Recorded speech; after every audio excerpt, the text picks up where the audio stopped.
Hello everyone, आज हम class 8 science NCERT chapter number 8 पढ़ेंगे, जिसका नेम है फोर्स एंड प्रेशर। हम इस चैप्टर में फोर्स और प्रेशर के बारे में पढ़ेंगे, जिसमें कई सारे फोर्स के बारे में बताया गया है और प्रेशर के बारे में। पहले इसके कंटेंट्स देखेंगे। इसमें फर्स्ट कंटेंट है atmospheric pressure and second force, third है friction and gravity and fourth pressure और फिफ्थ है एटमॉस्फेयर। इसमें हम बल और दाब के बारे में पढ़ेंगे, जिसमें कई सारे फोर्स के बारे में बात की गई है। फर्स्ट क्या है, एटमॉस्फेरिक प्रेशर यानी कि वायुमंडलीय दाब। Atmospheric pressure is the pressure exerted by the earth atmosphere due to weight of air. Atmospheric pressure वो प्रेशर कहलाता है जो कि अर्थ की सरफेस पर लगाया जाता है। किसके द्वारा? एयर के द्वारा, किसी सतह के ऊपर, यानी कि जो हवा के भार के द्वारा लगाया गया बल, वही कहलाता है एटमॉस्फेरिक प्रेशर। ये पृथ्वी पर हर वक्त मौजूद रहता है, जो कि वायुमंडल पे लगाया था। ठीक है, हम इसके बाद फोर्स के बारे में बात करेंगे। Force is defined as push और पुल। फोर्स किस तरीके से डिफाइन किया गया है? पुश और पुल, यानी इसमें फोर्स दो तरीके के होते हैं, पुश और पुल। जो कि एक फोर्स होता है पुश, यानी कि जो धक्का देता है, और एक होता है जो पुल, यानी जो खींचता है अपनी तरफ। नेक्स्ट पेज पे देखेंगे। The change the motion of shape of an object, कि क्या करता है, किसी भी ऑब्जेक्ट का मोशन होता है तो उसमें क्या होता है, shape of an object.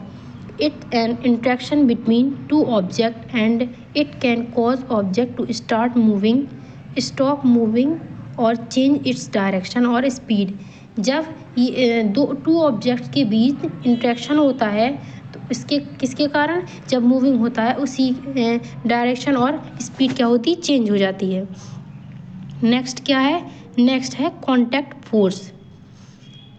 A contact force is a force that only acts when two objects। Contact force वो फोर्स है जो कि किसी दो ऑब्जेक्ट के बीच लगता है। A physical touch each other, जबकि यानी कि जब दो ऑब्जेक्ट किसी भी एक दूसरे से भौतिकी रूप से क्या रहते हैं, टच रहते हैं, ये एक संपर्क बल है। यानी दो ऐसे दो ऑब्जेक्ट रखे हैं अपने बगल में और जो एक दूसरे से फिजिकली टच हैं, उसी में जो फोर्स लग रहा है उसको क्या कहते हैं, कॉन्टैक्ट फोर्स। जैसे एग्जांपल देखेंगे, पुशिंग आ बॉक्स, ये क्या है, मस्कुलर फोर्स है। जैसे कोई बॉक्स हमने रखा है और उसको हम अपने हाथ से पुश कर रहे हैं तो उसमें मस्कुलर फोर्स लग रहा है, यानी कि जो हम अपने हाथ का यूज़ करें उसमें मसल्स का यूज़ हो रहा है। नेक्स्ट है non contact force. A non-contact force is an object without direct contact. ये क्या है, गैर संपर्क बल है। इसमें ये क्या था, संपर्क बल, ये है उसका अपोजिट गैर संपर्क बल। यानी जब दो ऑब्जेक्ट रहते हैं वो विथआउट डायरेक्ट कॉन्टैक्ट में नहीं रहते हैं और उनके बीच जो फोर्स लगता है वो नॉन कॉन्टैक्ट फोर्स कहलाता है। जैसे कि example, magnet force where magnet attract और repel each other without touching. आपने वही देखा होगा, मैग्नेट जैसे कोई रखी है और उसके बगल में कोई आयरन की चीज़ रखें तो उसको क्या करते हैं, अट्रैक्ट करते हैं। उन्हीं के बीच नॉन कॉन्टैक्ट फोर्स कहलाता है। वो टच नहीं रहते हैं फिर भी उनके बीच एक फोर्स लगता है, वही कहलाता है नॉन कॉन्टैक्ट फोर्स। नेक्स्ट क्या है, electrostatic force. The force exerted bye a charge body on another charge body और अनचार्ज बॉडी। जो फोर्स लग रहा है किसी चार्ज बॉडी या फिर अनदर बॉडी जो कि अनचार्ज है, उसको क्या कहेंगे हम, इलेक्ट्रोस्टैटिक फोर्स। एग्जाम्पल देखेंगे, जैसे कि पॉजिटिव एंड नेगेटिव। जैसे दो तरीके की चार्ज हैं, एक पॉजिटिव और एक नेगेटिव, और जो एक दूसरे को क्या कर रहे हैं, अट्रैक्ट कर रहे हैं, उसी को हम कहेंगे इलेक्ट्रोस्टैटिक फोर्स। इसके बाद हम नेक्स्ट पेज पे देखेंगे, ये क्या है, मैग्नेट फोर्स यानी कि चुंबकीय बल। Magnet force is the force of attraction और रिपल्सन बिटवीन मैग्नेट मटेरियल्स। चुंबकीय बल वो बल है जिसमें क्या होता है, अट्रैक्शन और रिपल्सन। यानी कि जैसे कोई मैग्नेट है उसमें क्या हो, उनके बीच कोई रिपल्सन, यानी कि जो मैग्नेट है एक दूसरे से अट्रैक्ट होती या फिर रिपल होती है। Like magnet and certain metals, iron.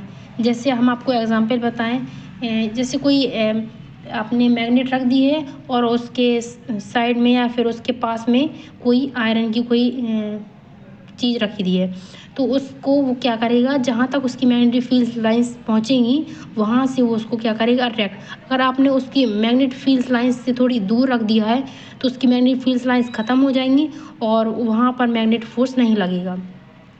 उसी तरह एक एग्जाम्पल ये है, electric motors use magnetic fields to generate movement seen in fans. Electric motors में क्या यूज़ होता है, मैग्नेटिक फील्ड्स होता है जिसमें मूवमेंट जनरेट होता है, जो कि आपने फैंस में देखा होगा। अभी क्या है, gravitational force. Gravitational force is the attractive force between object with mass causing them to pull toward each other. यह एक गुरुत्वाकर्षण बल है और अट्रैक्टिव फोर्स है जब किसी ऑब्जेक्ट के बीच में लगता है, जैसे कि मास कॉजिंग होता है।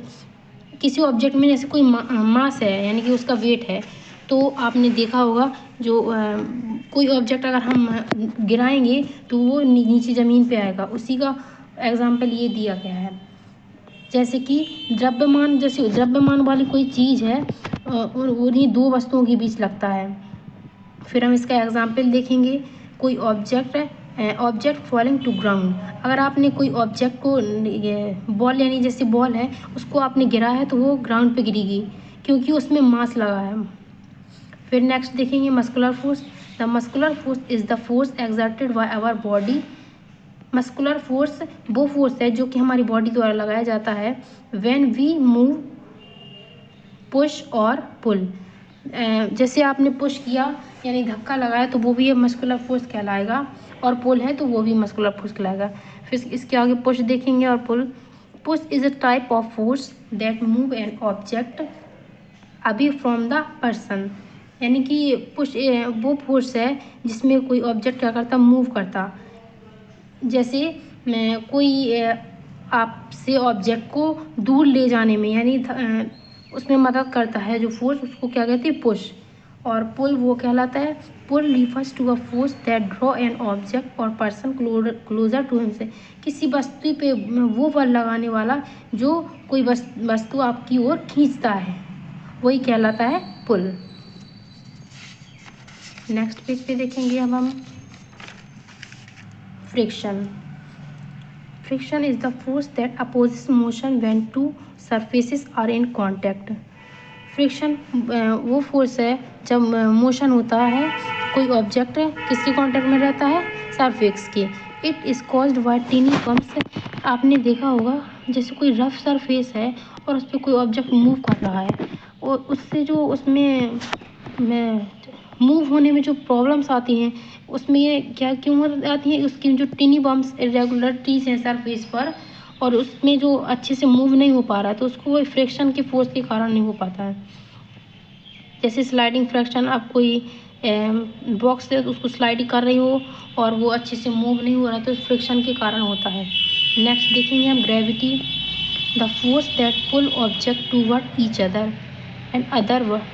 और हम ग्रेविटी ऐसे समझेंगे जैसे कोई ऑब्जेक्ट है और वो उसको अपनी तरफ, जैसे ग्रेविटी अगर हमारी अर्थ पे तो वो अपने ऊपर ऑब्जेक्ट को खींचती है, वही कहलाता है ग्रेविटी। जैसे अब अदर वर्ड्स में देखेंगे, the force that pull object, वो फोर्स जो अपने ऑब्जेक्ट को अपनी तरफ खींचता है सेंटर की तरफ, उसको क्या कहेंगे, gravity. Sun pulls the earth and all planets, ये भी उसी का एग्जाम्पल है। Pressure is defined as physical force exerted of an object. The force applied is perpendicular to surface of an object per unit area. Pressure इस तरीके से define किया गया है, एक भौतिक फोर्स है जो कि ऑब्जेक्ट पे लगाया जाता है, अप्लाइड ऑन परपेंडिकुलर लगता है फोर्स किसी ऑब्जेक्ट पर यूनिट एरिया पे, उसी को हम क्या कहेंगे, प्रेशर कहेंगे। और प्रेशर की ऐसा यूनिट होती है पास्कल।